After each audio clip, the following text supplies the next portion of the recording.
dañu yëg ne dafa nekk grève de la faim daanaka depuis lundi. donc moom moment bi nga xam ne nit ñi mu doon xeexal ñi ngi feetu. moom ma nga ca ay jafe-jafe lan moo waral jafe-jafe yooyu loolu la ñu nar a waxtaane léegi lay doon ci kaw loolu sax dañuy daal di jaaj ndokkeel suñu mbokku chrétien yi nga xamante ne ñoo ngi ci fête waxtu yi seen fête la kon nag ñu ngi leen di wax joyeuse fête di leen ko souhaiter bu baax a baax a baax ñu dem régie fekk fa Charles Rémy Fall Adjaratou Penda Diallo Gueye ñu dem suñu rubrique actualité.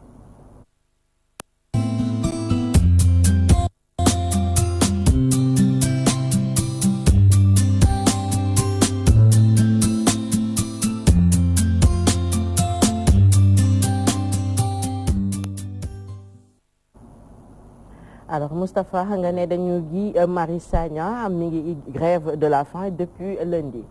waaw loolu la avocat am xamle. muy maître Moussa Sarr. moom moo wax ne ni mu koy defee ay bés bu nekk dafay dem seeti ay client wam seet ci yan condition lañ nekk. waxataan ak ñoom ci procédure bi nga xam ne ci lañ nekk ñoom. waaye tamit jéem leen a dalal nee na bi mu demee mu fekk ne Guy Marius Sagna effectivement dafa nekk grève de la faim depuis lundi. donc lundi ba tey la vendredi. xëy na bàyyi na ko démb wala bëri wala tey mais yëguguma ko. mais en tout cas daal li maître Moussa Sarr wax moo di ne depuis lundi dafa nekk grève de la faim. c'est pas la première fois parce que biñ leen di soog a jàpp ñoom ak ñoom Babacar Diop ak ñeneen defoon nañ grève de la faim. alors bii pas également Guy Marius Sagna rek moo def grève de la faim. pour am ay yoo xam ne daal nee na da koo naqari te il faut ñu régler ko. tudd na ci hausse prix électricité loolu xam naa ne jëruñu ci yaatalal parce que looloo moo ko tax a dem kaso ndax da doon marche contre hausse boobu ci la ko alkaati yi jàppee ba mu dem kaso. mais wax na ne également li tax muy grève de la faim dafa bëgg ñu libérer ñaari camératam muy Ousmane ak Leuz ay xale yoo xam ne dañ koo jàppandoo ak ñoom parce que juróom-ñett lañ woon. àttekat bi bàyyi na ci juróom mu des ñett ci kaso bi muy Guy Marius Sagna Ousmane ak Leuz li jaaxal ñu bari nag ci mbir moomu moo di ne dañ leen a jàppandoo pour même mbir mi. yóbbu leen kaso pour même mbir mi. ñu demandé liberté provisoire pour ñoom juróom-ñett yëpp. ñu tànn ci juróom bàyyi leen. am na ñu ne parce que ñoom Guy Marius Sagna dañoo teg ci seen kaw ay charges yoo xam ne teguwul woon ci kaw ñoom Babacar Diop ak yu demee noonu particulièrement Guy Marius Sagna. am na ñu jàpp également que ni pression bi nga xam ne moom la université surtout teg fan yooyu moom moo tax ñu bàyyi Babacar Diop ak yeneen étudiants parce que Babacar jàngalekat la université waa SAES ak waa SUDES décrété woon nañ ay mouvement de grève pour demander sa libération. bokk ci également que ni les étudiants génn nañ plusieurs fois ci semaine boobu te yëngal mbedd mi pour ñu bàyyi leen am na ñu ne pression boobu moo tax ñu bàyyi leen. mais li nga xam ne rek moom la mbir moomu di wane te man du man kese maa ko jàpp moo di ne dafa mel ne dañ doon wut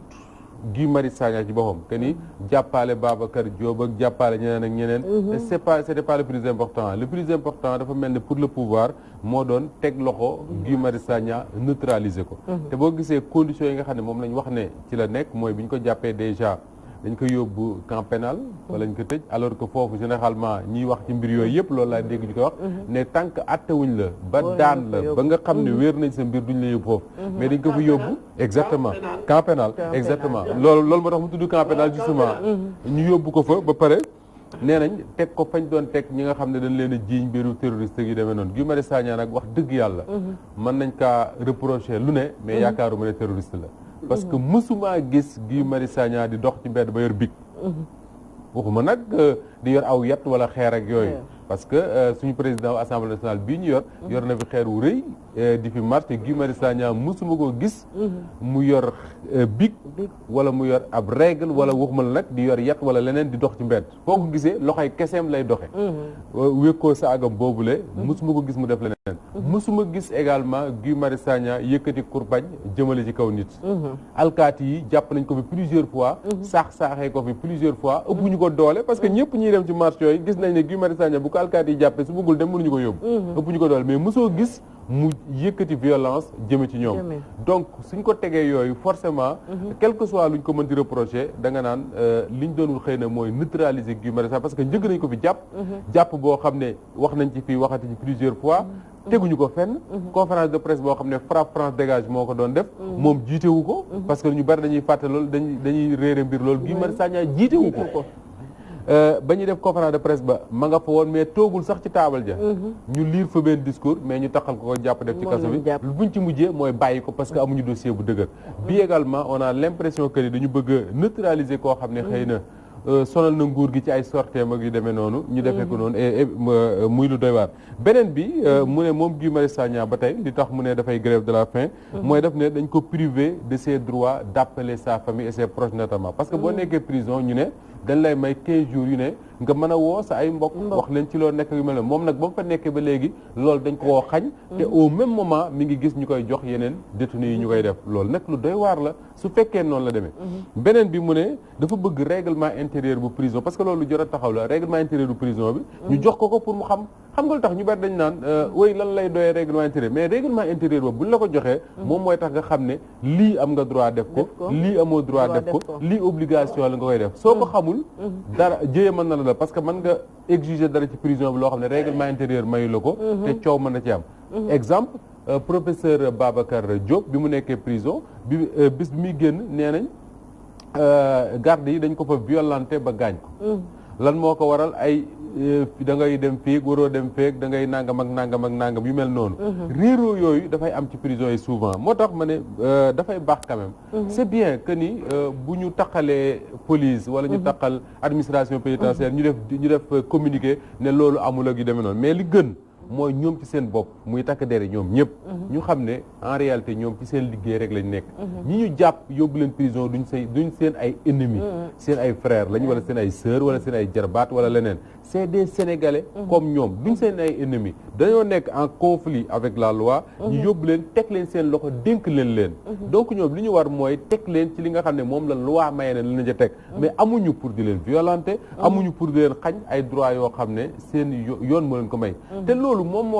moo dem ba dal alkaati yi tey policiers yi sénégalais yu bari semaine bi yëpp exemple yu bari mën nga ko cee jël mooy da ngay am impression que ne sénégalais yi léegi buñ gisee takk der dañu mel ni ko gis seen ennemi pare nañ pour defante ak moom te warul demee noonu parce que takk der bi sol teneem sa mission première mooy yow mu protéger la yow protéger sa ay biens loolu li koy waral mooy c'est pas parce que le sénégalais dafa contre policiers yooyu mais dañu gis ne suñu génnee marche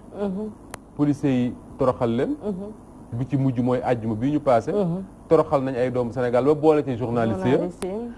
suñu demee prison ils ont l'impression que ni garde yi dañ leen a bëgg a def daanaka ay esclaves te finalement da nga naan mais ñii lan lañ teg seen bopp en réalité loolu moo jur par exemple bëriki dem mi nga dégg ci Mbuur mool ya fa nekk defanteeg policiers yi ba keroog bu policiers yi amul woon professionnalisme ñu bari naan dañoo daw mais demewul noonu am professionnalisme reculé même bu fekkee daw la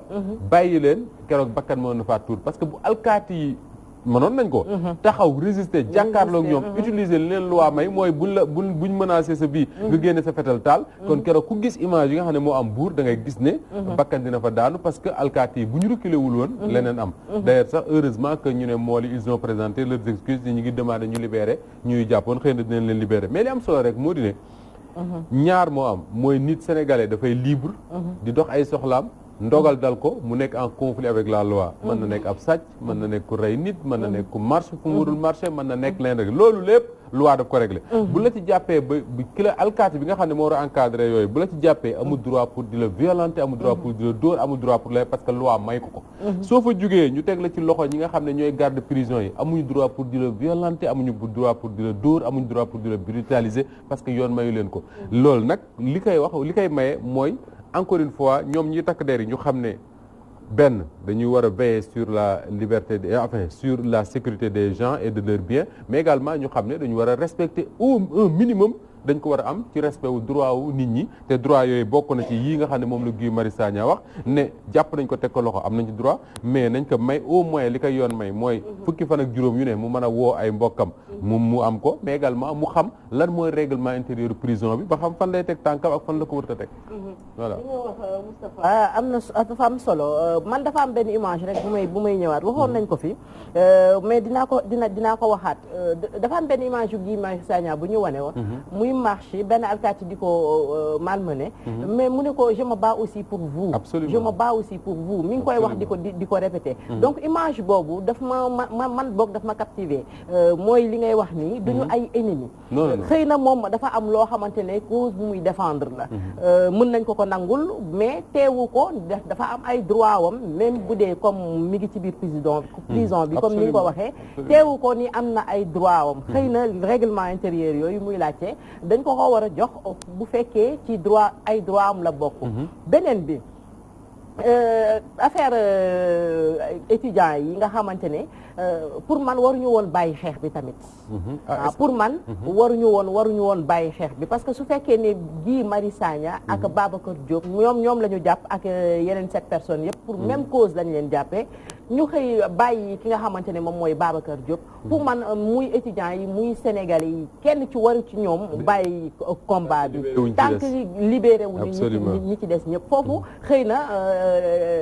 kii naa ci tuuti côté étudiants yi nga xamante ne pour man xeex bi dafa waroon continuer ba keroog Guy Marius Sagna di génn ñu xam ne ñoom seen mission mat. bien sûr voilà alors règlement intérieur gis nga c'est pas pour rien sooy seetaan film yi par exemple ci américains yi bu ñu jàppee nit rek dañ koy wax ay droit ne ko lii ak lii mooy sa ay droit loolu dafa am solo c'est-à-dire dañ koy commencer ci njëlbeen bi dañ naan la am nga droit gis sa avocat. exactement c'est-à-dire que nit lu mu mënti am dafa am lu ko même bu nekkee kaso du tàggoo ay droit ak ay devoir soo demee prison dafa am yoo xam ne yoon mayetu la ko droit yu Cheikh Tidiane Gomis am maanaam mën a jóge fii jël otoom dem fu ko neex ak yooyu day droit yu lay xaj la mais du tee dafa am droit yooyu garder te loolu il faut ñu ciy bàyyi xel beneen bi mooy pouvoir yëpp nag si àdduna gis nga su mouvement yu mel nii amee dañuy fexe di ko kase mouvement bi mooy fexe ba diviser ko te li pouvoir bi def mooy essayer libérer ñoom Babacar Diop ak étudiants yi parce que ñu waxante ko mu jeex bu université doonul woon tàkk waa SAES ak waa SUDES nekk si grève bu ñu deful nag Babacar Diop ak yeneen étudiants yi dana yàgg prison parce que tombé waral ay gaaf nag wolof nee na ku wal mburu tuddub dëkk bi ñu commencé seen yooyu noonu ci lañ bàyyi ñii mais li nga xam ne man moom laa xam te Babacar Diop tey war ci jàkkaarloo ak taskatu xibaar yi sax defe naa moo di ne ñoom il n'est pas question que ñuy abandonner seen camarades yooyu des ci prison xeex boobu ngay wax pour ñoom dafa war a continuer parce que dañu jàpp ne li taxoon ñu dem kaso moo tax moo fa bàyyi ñoom Guy Marius ba léegi donc ñoom waruñu leen dafa bàyyi mais nag difficulté bi mooy étudiants yi nga xam ne ñoo doon manifester ñi ci bari ci ñoom xëy na ils l'ont fait de manière spontanée en tout cas li ma bëgg wax mooy bokkuñu dans les structures politiques yi nga xam ne moom nga xam comme genre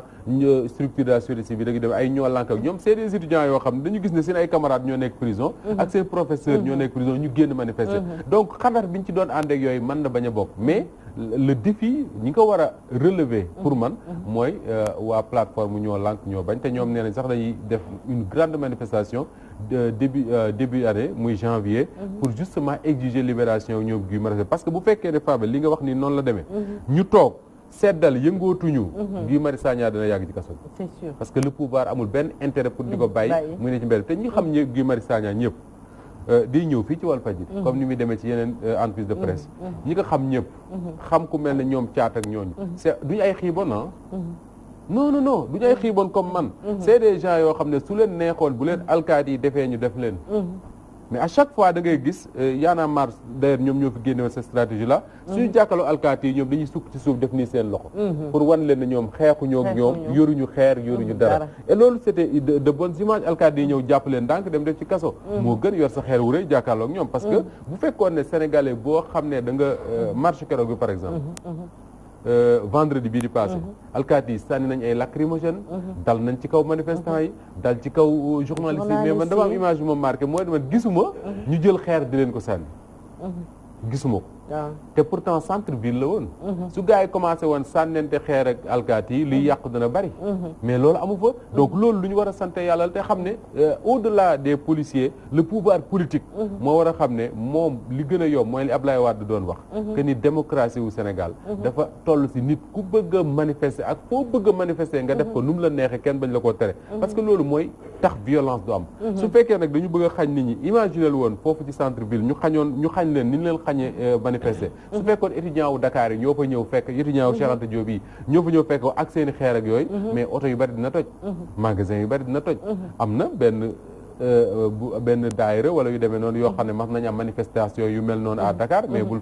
fàtte temps yooyu li ñu toj ci ay oto jàmbur li ñu attaqué ci ay magasin yu jàmbur te loolu amul ci manifestation yooyu donc c'est des pas en avant il faut que le pouvoir politique xam ne ba marche pacifique sax la ñuy wax ñoom marche pacifique la ñuy wax marche pacifique te loolu Sénégal duñ ci bàyyi xel très souvent mais depuis quelques années quand même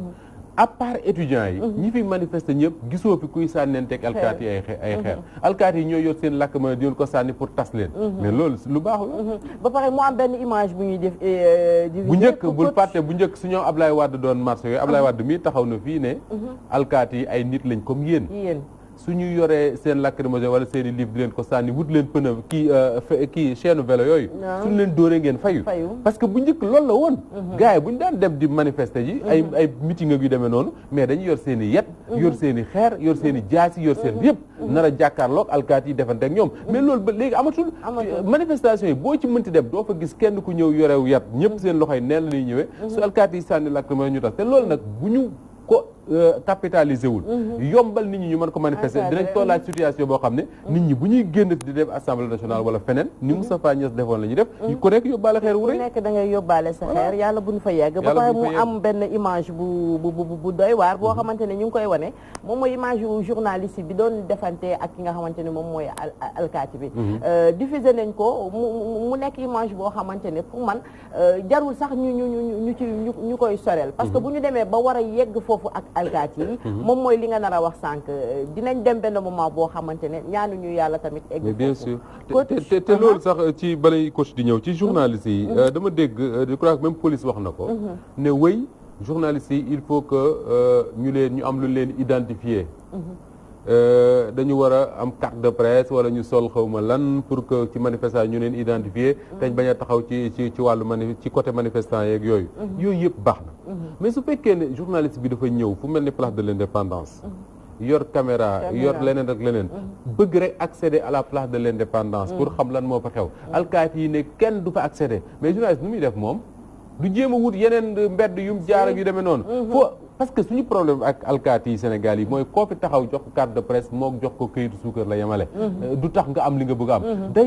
d'ailleurs tolloon nañ fi benn élection présidentielle boo xam ne 2011-2012 les gens dañ ne woon nañu wut ay gilets pour que journalistes yi di ko sol mais gilet yooyu dafa demoon finalement ba représenter danger pour journalistes yi parce que bu ñu la xàmmee attaqué la finalement les gens ils préféraient bu ñëwee nekk ci biir foule bañ pour ñu bañ leen a xam ñu def seen liggéey mais loolu alkaati yi ñoo war a xam ne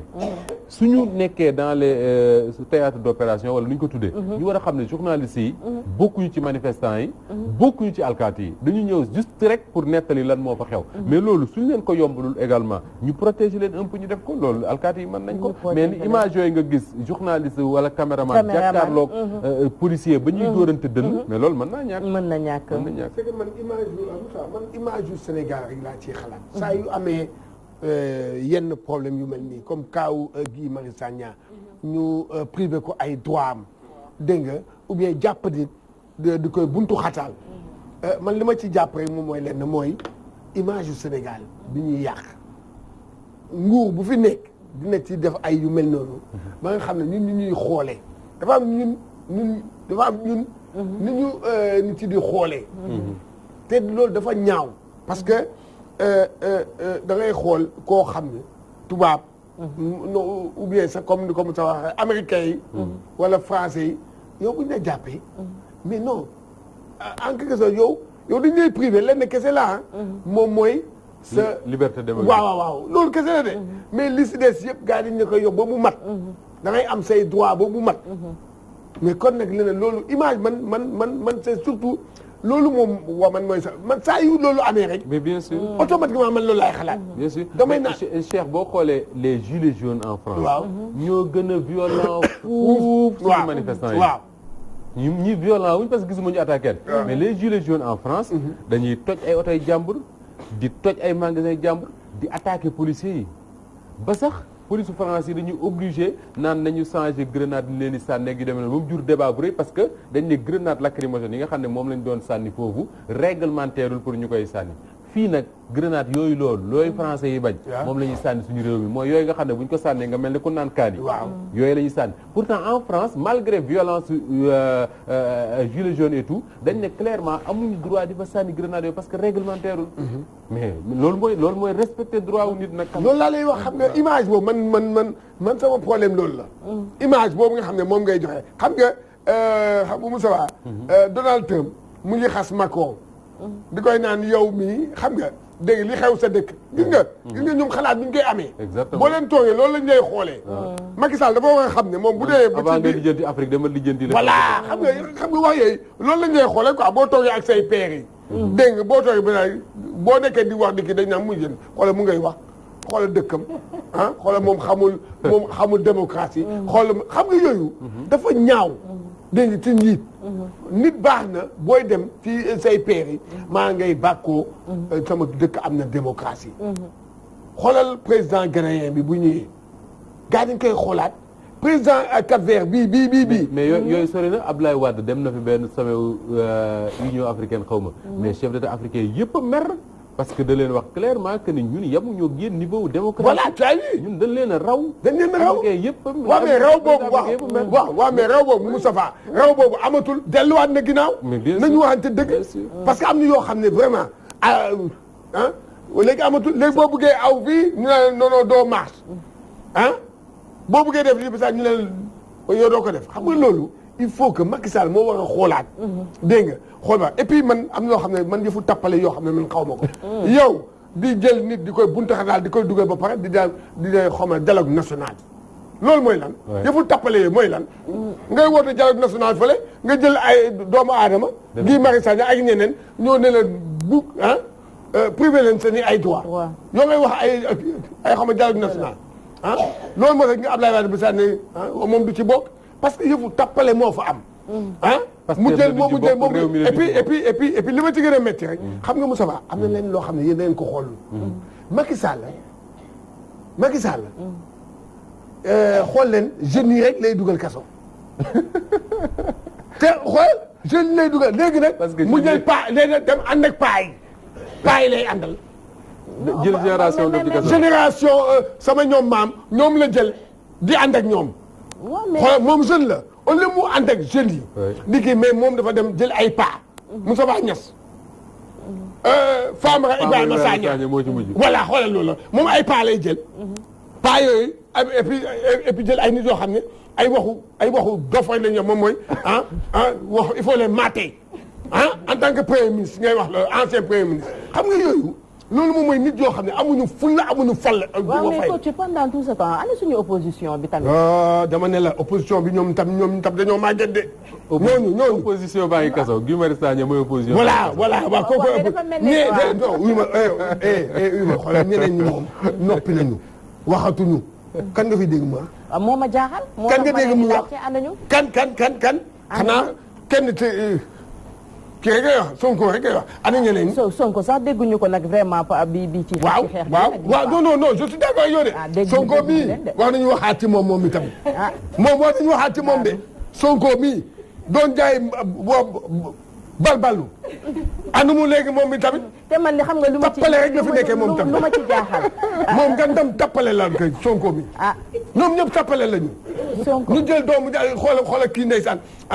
jël ko dugal ko ci kaso bi te kii ñun la doon xeexal. te gis nga bu ñu waree dem élection. mais dina gis 300 candidats wala lu ko ëpp yoo seeti kaso loolu la ñu wax. ñëpp dañuy bëgg présenter wu pour nekk président de la république. mais su askan bi xasee ba fal. ñooñu ñëpp ana ñu tey Moustapha. foofu laa d'accord ak FDS muy parti wu Babacar Diop. ñoom dañ ne combat politique. benn warul am pause comme lu Cheikh Tidiane di wax. toogam neex la rek nga jékki-jékki disparaître kenn xamul fu la nekk. Deuxièmement mooy les partis politiques au Sénégal il faut ñu xam leen moo di ne dafa am des combats politiques bu ñuy mëne boo xam ne ñoom la concerné. combat boobu mooy contexte yi ngay wax. par exemple bu ñu jëmee élection. war a wax ci ay fichier électoral. war a wax ci ay parrainage yooyu c'est des combats yoo xam ne politiciens yi ñoom la concerné. les partis ñoo koy mëne. mais les partis également bu ñu fàtte ne. seen mission daf cee bokk. di taxawu population yi parce que population yi quand même nag war nañu am fulla bu ñu nekkee si jafe-jafe comme di Cheikh Tidiane taxawoowu leen su élection jotee soo ñëwee seet si leen ñu am fulla yi ne la ñun bañ amee jafe-jafe taxawoo ñu tey ji le combat bi nga xam ne moo xew waroon na mobiliser tous les Sénégalais mooy combat bi Macky Sall yóbbu ñu mooy yokk électricité yokk xawma leen ce combat là comme dit Cheikh malheureusement les grands partis en tout cas ah man de dégguma ci seen voix yi nga ciy dégg mooy waa ñoo lànk gi te ñoo lànk sax d'ailleurs les gens leur disent très souvent que ni nañu fexe ba seen combat bi les politiciens bañ ci dugg parce que buñ ci duggee mën na ko yox xëy na loolu aussi mën na jur réticence yenn parti politique yi ñu ne suñu ñëwee au devant de la scène les gens vont penser que c'est un combat politique loolu mën na nekk mais quoi qu'il en soit mooy un parti politique su fekkee ne sénégalais yi dañoo toll ci yenn situation yi da nga taxaw mais li ma waxoon fii vendredi man dafa mel ne loolu laa commencé di gis ci parti yi moo di ne dañu mere quelque part sénégalais yi te mënuñu ko wax ni ñu ko bëgg a waxee moo di ne dem nañ ci élection ñu wax sénégalais yi ne leen nguur sii naan da ngeen ko falaat su ngeen ko falaatee dina fi def lii def fi di def fi def fi lii sénégalais yi bañ dégguwuñ leen dem voteel waa ji falu na commencé di dérouler exactement li nga xam ne moom lañ doon wax ne su falu na léegi quelque part les partis également damay comprendre ñu am envie ne léegi daal comme foofu lañ toll nañ toog seetaan ba ci kanam sénégalais ils verront que ni li ñu leen wax dëgg la ensuite mais li doy waar rek moo di ne le terrain politique moom amul bide la nature a horreur du vide soo bàyyee rek am keneen ñu fi mu ne nekk nii malheureusement booy wax tey ñan ñoo nekk fii da nga naan les jeunes des activistes de ñoo lànk yu demee noonu ñoom ñoo nekk sur le terrain te ñooñu yaakaaruma ne ñoom ñoo mën a résister force Macky Sall est-ce que politicien bu fekkee yaa ngi ci champ politique est-ce que war nga def benn répit est-ce que war ngaa toog amul même sax bu fekkee ne yow wax nga leen dégguñu fal nañu ki ñuy fal yow continuer nekk sur le terrain parce que yow askan wi moo tax ngay xeex exactement waaye bëgg a nekk yi fu tappale rek xam nga dañuy wax ñoom politicien dañuy wax ñeent ñoom bokk dañuy wax naan wéy di wax tout le temps bu yàggee sa kàddu dootul am solo affaire problème nekkul di wax c'est-à-dire que bu ñu engagé des combats parce que pour combat bi ñu engagé nii bu mel ni bi ñu engagé nii muy combat wu contre la hausse du prix de l'électricité mais da doon baax ni nga doon gisee suñ doon marche fii ay jamono ci ginnaaw nga gis les karimistes ñëw ak seen ay pancarte les xalifistes ñëw ak seen ay pancarte ñoom Idrissa Seck seen yu orange yooyu ñëw taxaw ñeneen ñëw taxaw Macky Sall su gisoon marche ñoo lànk bii mu gis une telle mobilisation les partis politiques avec la société civile les syndicats ñëw loolu ñuy tuddee jonction am mais dina réfléchiraat ci actes yi muy posé mais malheureusement à part les quelques syndicats laa wax ñooy ànd ak les jeunes activistes ne ci mbedd mi mais ñeneen ñëpp donc du régler le problème yaakaaruma ko bokk syndicat yëpp ànd nañu ak kii non mais gis naa keroog benn centrale syndicale la CNTS je crois waa ñoo lànk dañ leen seeti woon ñu ne way ñoom d'accord nañ ci li ñuy kiiw ak yëpp mais ñoom ay syndicat la boo xam ne dañu am ay base xaw ma il faut ñu consulter ñëpp pour xam lan mooy seen ma ne leen bala ngeen a consulter bay pare Macky Sall romb na fii ba jëli beneen avion defi leneen c'est clair ba pare ci côté psychologique aussi dafa mel ni Macky Sall foofu gagné nañ ay sénégalais yi bu baax a baax ndax léegi Moustapha dañoo tayal ci xeex beeg dóor beeg dàqante beeg nga war a marche ñu ne la suba da ngay marche tey ci guddi ñu alkaati yi fees Ndakaaru njaay del doo am courage même boo ko bëggee tamit doo am courage yu génn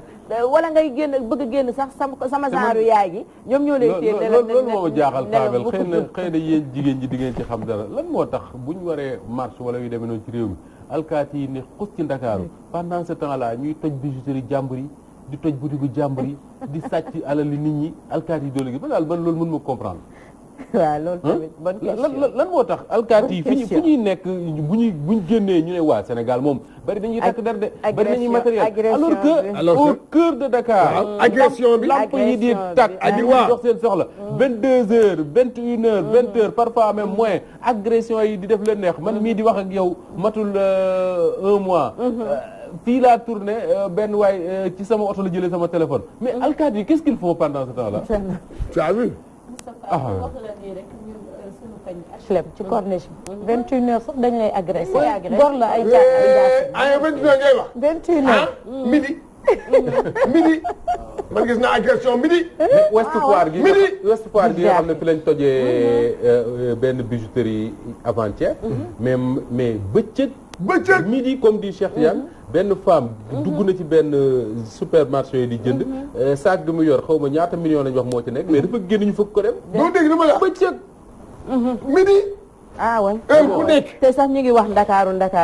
mais banlieue bi ñoo gën a sonn ci agression bi nga xamante ne barki démb rek maa ngi seetaan benn maire bu ñu agressé Thiaroye mais boo gisee ni ñu def bët bi. doy na waar. en tout cas effort bi ñu def pour mater. waaw léegi manifestants yi ni ñu koy waxee. voilà war nañu ko def pour mater agresseurs yi. agresseurs yi. wala kii dégg nga di tudd ministre bi Aly Ngouille Ndiaye.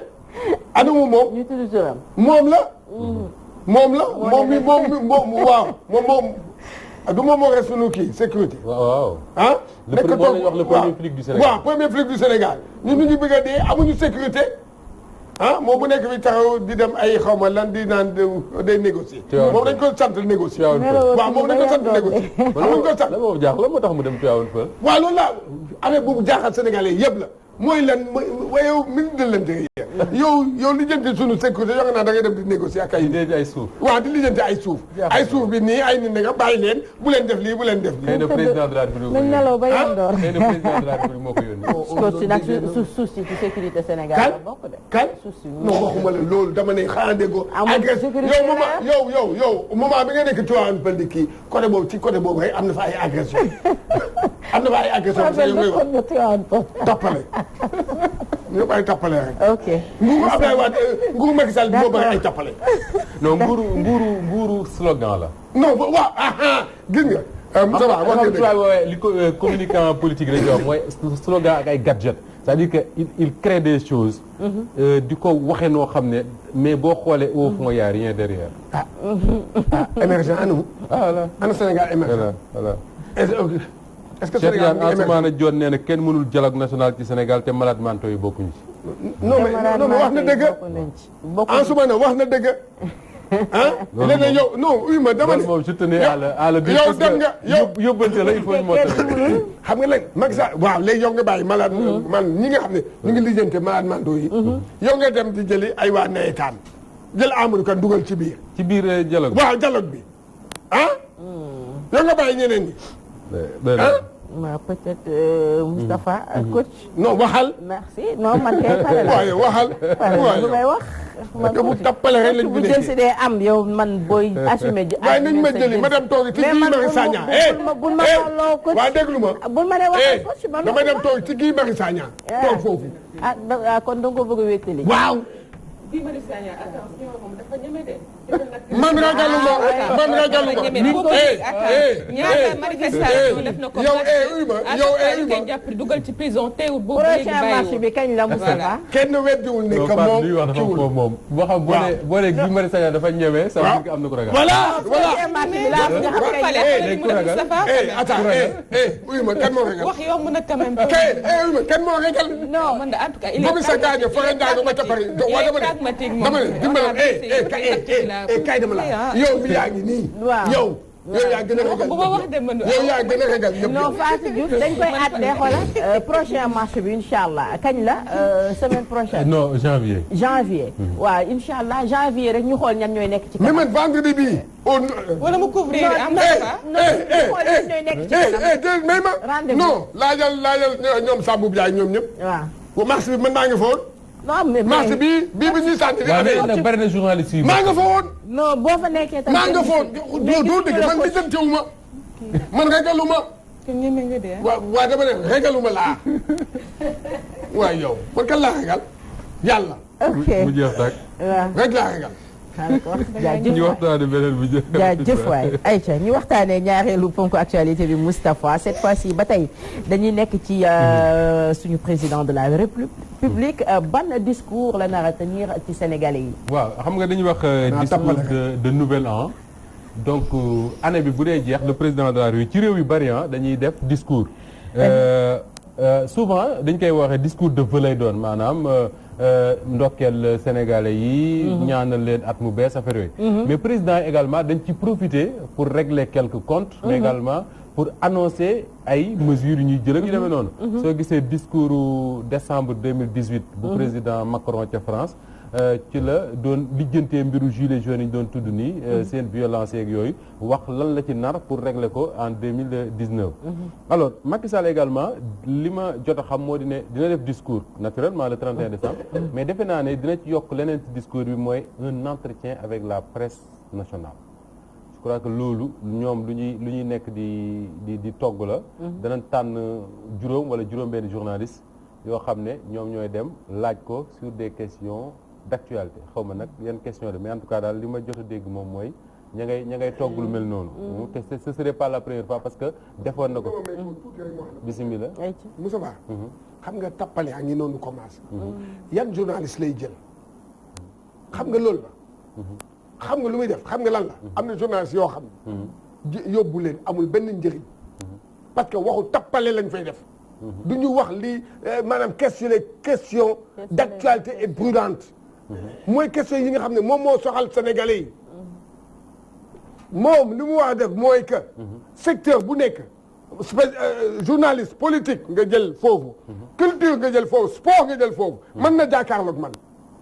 na Macky jàkkaarloog man. te ngaa ñëw ma jox sama place boobu. billaahi man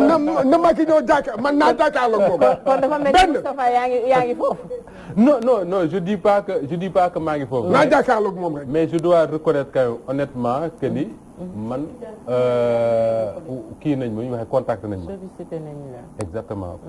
pour bokk ci groupe journaliste yi nga xam ne. dañu war a jàkkaarloo ak le président Macky Sall mais je ne suis pas le seul et je sais que. dañuy def seen sélection gi demee noonu ay waxtaan la quoi parce que dañuy invité ci ay waxtaan d'abord pour ñu échanger lan lañ war a wax ak moom ak gi demee noonu mais man personnellement j'ai des engagements à Walfadjri d'abord le 31 décembre te wax dëgg yàlla engagement yi ma yenn ci Walfadjri le 31 décembre moo ma gënal beneen engagement bu mënti doon mais loolu lépp amul solo li am solo mooy li ñu bëgg a wax mooy dina def discours te après ñoom bëgg nañ mu am un entretien avec la presse nationale defoon na ko fi nag mais dañ ko bëgg a defaat choisir des journalistes de différents organes de presse pour ñu ñëw jàkkaarloog moom le président de la République laaj ko ay questions mais li Cheikh Tidiane wax dafa am solo et man soo gisee souvent may réticent ci yu mel noonu moo di ne li nga bëgg a laaj ci yow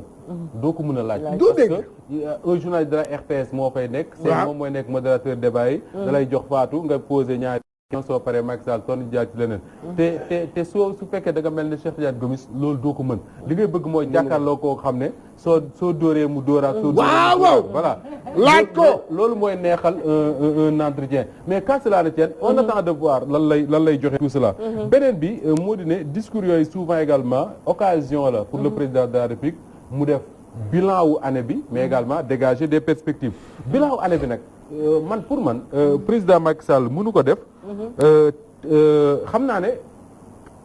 wax ci politique ci li ma yaakaar mooy lu koy jafe lay doon parce que li tax mooy su waxee ci politique dina tudd mandat bi te bëggul tudd mandat bi boo aborder les questions politiques man de su ma fa nekkoon su aborder questions politiques dinañ wax ci mandat bi day présenté wu waat wala déet te loolu Macky Sall bëggul ko tudd donc yaakaaru moom mu aborder questions yi mel noonu mais li ma yaakaar moo di ne dina wax moom forcément que ni année sociale bii mu digoon Sénégalais yi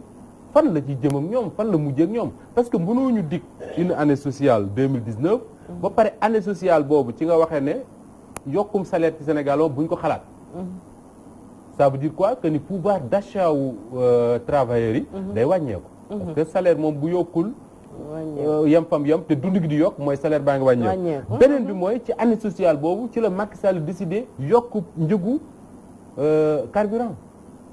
te carburant boobu yokkum njëgam dafay am influence ci lu bari te moom le président Macky Sall moom moo fi waxoon fii bi mu nekkee opposant ne moom mënul comprendre te du comprendre jamais que ni carburant ba ca Bamako gën a yomb bi ci Ndakaaru alors que carburant bi ci Bamako Ndakaaru la jóge jël yoon jaar Tamba jaar Kaolack jaar feneen ak feneen ba yegg foofu mënu ko nangu moom président Macky Sall te ba mu faloo ba léegi gisuma fi carburant bi gën a yomb ba ca Mali gisaguma ko beneen bi mooy hausse prix de l'électricité mooy li nga xam ne moom la Sénégalais yi gën a jàpp ci seen année sociale bii ñuy tudd moo di ne facture courant moom dina yokk ko te li am solo mooy moo tax ma yaakaar ne ci 31 décembre war na expliquer Sénégalais lan moo tax mu yokku courant moom président Macky Sall parce que waxoon naa la fii ne yokkum courant ku ciy mere ci Macky Sall parce que du kenn ku dul moom li tax moo di ne en 2017 discours du 31 décembre président Macky Sall ci la annoncé woon moom ne day wàññi njëgu courant moom moo ko annoncé woon pourquoi parce que les victoires souvent dañuy bari ay baay mais les défaites du ñu am papa Cheikh Tidiane mi bokk ci football xam na ko souvent bu défaite amee kenn du nangu ne mën a mais bu victoire amee ñu bëri nga Macky Sall bi Sénélec di nekk en bonne santé moom moo jëloon décision annoncée ci discours 31 décembre que ne dina wàññi njëgu courant lan la doon wax à l'époque daf ne bi mu ko annoncé daf ne Sénélec depuis 3 ans mooy 2017 la woon mu ne Sénélec depuis 2014 ba 2017. Sénélec def na ay def na 3 fois ay bénéfices ay milliards de bénéfices Macky Sall moo ko waxoon soo demee ci discours 31 décembre 2017 dina ko ci di nga ko ci gis. mu ne Sénélec mi ngi def ay bénéfices yu plusieurs milliards. pour la 3e fois depuis 2014 ba pare wax ne alors que en 2011 ay kii lañ nekkoon ay pertes yu mag a mag lañ nekkoon 2011 ba 2014. donc à partir de 2014 ci la ne ci la bénéfice yi commencé extra ba mu permettre comme mu war a wàññi njëgu courant ba pare moom président Macky Sall mu waxoon ne en 2017 mu ne Sénélec su fekkee ne 2011 daana def 912 heures moyenne annuelle de coupure d'électricité 912 heures moyenne annuelle de coupure d'électricité mu ne 2016 ñi ngi def moyenne coupure 73 heures xam nga loolu annoncé ko pour un chef d'État dafa neex parce que c'est des performances yoo xam ne Sénélec def na ko mu annoncé ko avec plaisir mais dama ne nag gor ca wax ja nag su fekkee ne moom moo annoncé woon loolu su fekkee ne dafay ñëwaat situation changé ba ñu war a yokkaat njëgu électricité dafa war le 31 décembre mu ñëw taxaw wax sénégalais yi nag ne leen man président Macky Sall mbaa décidé nañ yokk prix électricité ndax nangam ak nangam loolu moom day baax parce que nu ñu koy waxee sax parallélisme des formes loolu la il n'est pas question nag que ba wàññi amee mu jëloon ko akimoo ko tey yokk am mu bëgg ko jël teg ko ci ñeneen man yaakaaruma ne loolu lu ñu mën a nangu la leneen loo xam ne il faut que président Macky Sall quand même wax ci moo di ne baykat yi Sénégal yi ñu ngi bëgg a dee te ndekete yoo ki leen di bëgg a rey du yàlla ji ñoom ñii la ak semence yi ñu yor jëm ci baykat yi ñu koy saax-saaxee di ci am ay bénéfices nekk ci ay milliardaires ay ak i millionnaires te kenn nangu ko wax baykat yi njiw ba ñu war a yor ñu ne état bee koy joxe état bi jox ko Cheikh Tidiane Gomis ak Fatou ñu def ko nu leen neex am ci seen koppar baykat yi di bëgg a dee mais te loolu Moustapha Cissé Lo toj ko mu ne fang Sénégal gépp gis ci yaa xam bay ñëw dëggal ko ne li mu wax am na mais li tax mu wax ko mooy da daan am te amatul mais loolu il faut que le président de la République leeral ci Sénégalais yi baykat yi exigé en tout cas baykat yi ma jot a dégg man wax ne joxe njiw ñoom dañoo bëgg ñu arrêté ko bu état bañ a joxeeti njiw ñoom ñuy gérer seen njiw ba parce que joxe njiw mu ngi leen di bëgg a rey ndax dañ leen koy lebal ay nit ñoo ciy bénéficier enrichir seen bopp te ñoom duñ ci gis dara mais il faut que président Macky Sall wax ci lu leer su fekkee ne lii Moustapha Cissé Lo di wax ak Yakham Mbengue yooyu loolu lu am la mu ne dinaa jël mesure arrêté ko à quelle période ak nangam lay demee mais yooyu il faut que mu wax ci également il faut que le président de la République du Sénégal le 31 décembre nag mu wax nan la war a def pour li ñu doon waxtaanee sax assurer sécurité sénégalais yi mu jóg ci te assurer sécurité sénégalais yi du yem rek ci teg ay alkaati ci mbedd mi ñuy xool boutique yeeg nu ñu koy waxee magasin yeeg kër yi mais assurer sécurité Fabel daf ciy bokk quand même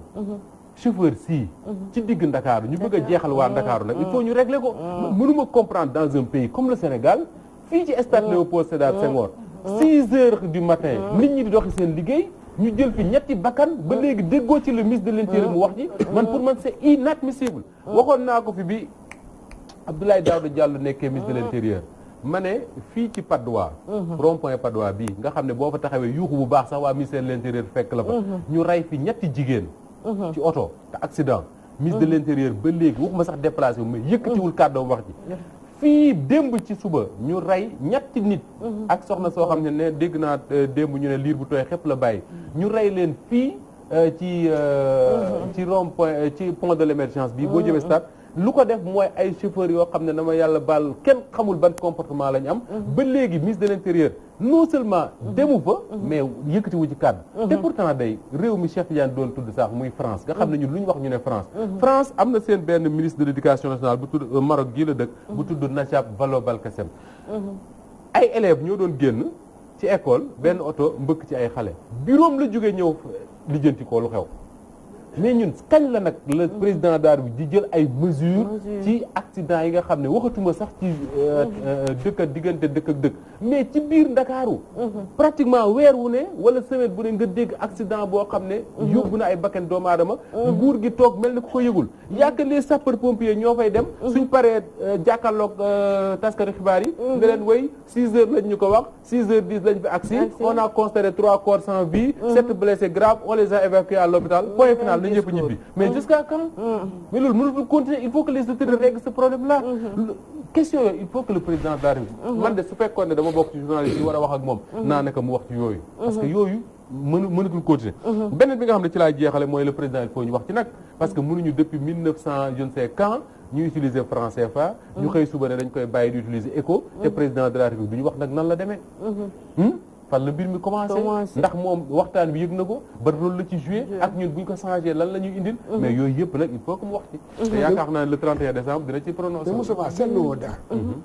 ci sunu président yi seen discours à la nation yooyu dafa mel ni ñoom discours boobu beneen dëkk la waaw da tu as l'impression que ni waaw boo ko ak ñoom réew waaw non nawee seetlu rek loolu lay wax nga dëgg jëlal discours yi nga xool rek da ngay ne non est-ce que man kii président bi est-ce que du président Amérique waaw moom beneen dëkk lay wax li muy wax nii soxaluñu li ñu soxal mooy sécurité bi courant bi cher lan moo tax sécurité bi lan lay saafara xam nga moom bu ñëwee toog li ñuy xaar ci moom xaaruñu ko mu naan wuy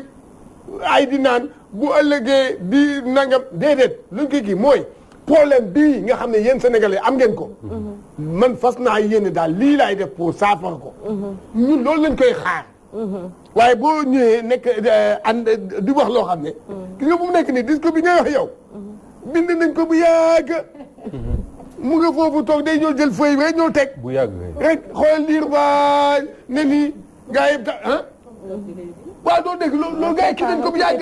mais non prompteur bi faat di junni journal waaw rek voilà mooy bi Fatou Faye jàkkaarloo di seetaan fii ñun am nañ ko prompteur dégg ci loolu lay taxaw rek di noonu rek muy wax mais c'est que le problème du loolu Moustapha résumé na ko le problème xam nga mooy lan les problèmes des Sénégalais problème yi ñoo ëpp kon nag lan nañu def pour saafara lii parce que ñun jaaxle nañu il faut que ñu xam ne moom mu xam ne que sénégalais moom ñi muy waxal nii bu dee Sénégal bii lay waxal xanaa moom mu wax ak beneen Chine xaw ma Indonésie xaw ma ñooñu lay waxal kon mais bu fekkee ñun lay waxal problème yii la ñu bëgg mooy lii maa ko waxoon lu concret voilà te gis nga Moustapha neexul ba neexul man dama ne man dama jàpp ne gis nga man dama ne Macky Sall jeune la Macky Sall mun na sortir par la grande porte. Ah oui, c'est pas trop tard. C'est pas trop tard moment yaa ngi nii. na bàyyi discours yi tappale yooyu parce que mu andi loo xam ne c'est concret. mu ñëw taxaw Sénégal yi ne leen man de faloon ngeen ma matagul at fan ngeen nga ma. léegi nag xam nga lan la dëkk bii lu nekk ci kees gi ci gafa réew mi mu ne lii moo fa nekk. lii daal lii ñun daal lii la. erreur bii def naa ko mu accepté tam ay erreur terre bii erreur la monumental scandale am na ay kii yu muy defa yëpp ay scandale la ba wàllu sport stade yu muy defa yëpp ay scandale la scandale financier te kenn du ci wax moom yooyu lañ koy xaar bien sûr Cheikh Tidiane ñiy def histoire politique dañuy wax souvent ne Sénégal dafa am ay virages yoo xam ne da koo raté voilà dañuy citer ne Mamadou Dia ak Senghor ñu bari dañ naan le couple Dia Senghor bu fekkoon ne àndoon nañ yor réew mi ay at Sénégal romb na fii di dem bu yàgg mais on l'a raté pour des histoires yoo xam ne ba léegi leerul ñu ne bi Abdoulaye Wade jëlee le pouvoir en 2000 Sénégalais yi dañu amoon contenté parce que pour la première fois Sénégalais yi am sentiment ne kii leen jiite ñoom ñoo dem falal ko seen bopp kenn falal leen ko ñu ne virage boobu waruñu ko woon a raté pourquoi parce que Wade mënoon lu mu bëggoon Sénégalais yi lu mu leen defloo ñu defloo ko Wade en 2000 jusqu'à muy faluwaat gëm naa ne moment boobu bu ne woon Sénégalais ñun ñëpp nañ dem ci tool yi bay ñëpp dem bay parce que y avait enthousiasme bu extraordinaire bu àndoon ak moom beneen virage bi nga xam ne moom laa ragal ñu rate ko mooy pour la première fois ñu am un jeune président boo xam ne dafay terminer un deuxième mandat te warul wutiwaat warul laa wax de warul wutiwaat un troisième ça veut dire quoi que ni loolu mu doon wax naan njuuj njaaj moom jeex na moom moo ko waxoon de njuuj njaaj jeex na ça veut dire quoi que ni loolu wax bu butaat la bu mu sànni ni pour ree mais dafa war a traduire réalité bu bari xam nga lu mu war a traduire moo di ne benn moom c'est un président boo xam ne comme wutatul leneen c'est le moment de réformer le pays président Hollande bi mu faloo France daf ne faluwaata ou pas c'est pas son problème mais li mu xam moom mooy les grandes réformes yi nga xam ne France soxla na ko dina ko poser soog a dem te grandes réformes yooyu moo tax Hollande faluwaatul parce que dafa dem ba c'était tellement impopulaire ces réformes là que ni il a été obligé bañ a présenter wu président Macky Sall mii soxlawul am popularité. soxlawul ñuy def ay sondage naan su présenté woo tant de sénégalais daan ko woote la woo xam lu mu soxla. mooy def des réformes même si c'est des réformes impopulaires. mu def des réformes yoo xam ne mooy teg Sénégal ci ay rails yoo xam ne comme du Cheikh Tidiane. président bu ñëwati également. da ngay nekk rek parce que dama mos a dégg ab Latif Coulibaly mu wax la am solo bi Wade faloo. mu ne Wade kenn sant ko mu développer Sénégal parce que mënu ko mais dañ ko sant mu teg Sénégal ci ay rails yoo xam ne ku ñëwaat da ngay continuer rek. Macky Sall occasion boobu la am. teg Sénégal ci ay rails yoo xam ne ci wàllu justice. wàllu transparence wàllu nan la ñu yore suñu deniers yi. wàllu justice sociale yeneen ak yeneen moo war a teg Sénégal ci raay boo xam ne ku falooti da nga ñëw di continuer mais su fekkee ne comme du Cheikh Tidiane. tappale la koy tuddee man ma tuddee ko politique politicienne. su fekkee ne génnuñu ci loolu. wallaay Macky Sall dina fi toog ba 2024 ñu naan. fan la fii la léegi jaar. léegi jaar Moustapha loolu moom mooy continuité bi ngay wax ne état moom la war a am. mais fii ñun suñu état yi def am continuité. déedéet dañuy suul ndaanaan dañuy ñëw fekk la nga defoon sax as lu baax. ñu ñëw suul ko pour ñoom nga mën a génnee. loolu mooy rupture bu bon nag. loolu mooy rupture defe naa ne boobu tamit bu bon la bu ñu war a wax. man président de la République discours bi nga xamante ne dinaa ko xaar ci moom en tant que sénégalaise. bokk na ci suñu xale yi nga xamante ne jeunesse bi Barça wala Barça. nañu wax ci xale nañ ci wax parce que commencé na et trop c'est trop te defe naa li mu jël dernièrement. bari goo xamante ne soo xoolee. xam nga très souvent Fabel. bu ñuy wax ci wàllu progrès wu réew développement dañuy joxe souvent ay jeex na tàkk d'accord na dañuy waxe souvent ay chiffres naan croissance bi dem na fii dem na préféré mais man dafa am loo xam ne dama koy seetlu très souvent te xam naa ne yéen jigéen ñi également seetlu ngeen ko del xool ndakaaru gii del dox ci yenn quartier yi ñaata boutique ñooy tijji di jaay ay yére wala ay dàll wala or wala ay demee noonu ay xale yor ko ay jeunes nga ñëwaat fa 6 mois après mu tëj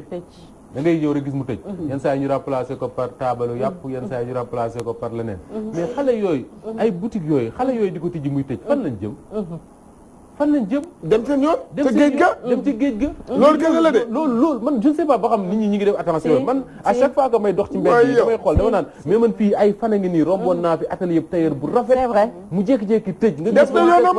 6 mois après 1 an exactement est-ce que nit ñi ngi bàyyi xel ci loolu ça veut dire quoi que ni au moment où ñi ngi naan entreprise ñi ngi tëj mais boutique yu ndaw ndawaar yi nit ñi di tëj yi di ci yaakaar dara mi ngi tëj yenn saa yi nga gis yu xaw a tuuti sàcc ya jaar sàcc la fa nekk mu tëj mu jaaree fa tëj président di seetaan ñun foofu la ñuy jaaree tëj ak non ma waa léegi loolu mooy Sénégal émergent loolu Sénégal émergent loolu Sénégal émergent en tout cas borom boutique yooyu moo émergé wuñ émergent bëri yow émergé wu man émergé wu ma kii kenn émergé wul ñu naan Sénégal émergent Souleymane Ndéné Ndiaye mi ngi doon tudd sax mas na wax ne moom il n'aime pas le mot émergent parce que émergent mooy ku suuxoon ci ndox bay lap ñu génne ko foog la émergent mais tey def naa il fait partie des gens qui défendent le mot émergent jërëjëf Moustapha merci beaucoup am nañu mbégte bokkoon ak yow jotaay bi di la jaajëfal lu baax di ñu profité nag di gërëm ñëpp ñi nga xam ne ñoo ànd ak ñun durant toute cette année 2019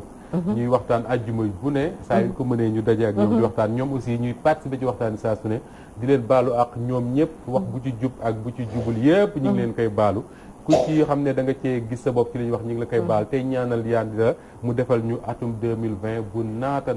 ba ku ci nekk fa nga nekk Sénégal émergence bi Cheikh Diagne di wax nga yëg ne mi ngi ñëw ci sa poste yàlla mën na ko yàlla nañu ko defal ñun ñëpp amiin te yokk sutura ak jàmm. amiin Moustapha Walf TV la voix des sans voix la ñuy wax dañuy daal di dem léegi régie jël